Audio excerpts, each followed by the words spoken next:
আলভি রয়েছে, ডাউন করবেন এই জায়গাটিতে। হিলের কোনো সুযোগ দেওয়া হবে কি? দেওয়া দিয়েছেন 150 another knock from Flicker.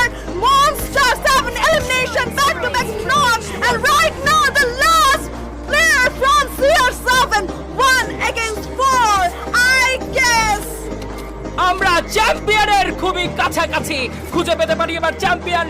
দেশের গর্ব কুট্টুস লক হয়ে গিয়েছে, লাস্ট জোনের ব্যাটল করবে, লাস্ট মিনিট ফাইট করবে blade. Jiku versus blade, Jiku versus blade, last man from CR7, and it's a booyah, and the champion of Bangladesh is Team RHK Red Hawks, the champion. And কি দুর্দান্ত একটা champion title, কি দুর্দান্ত একটা title. এবার ই sports world cup wait করছে বাংলাদেশের চ্যাম্পিয়নদের জন্য।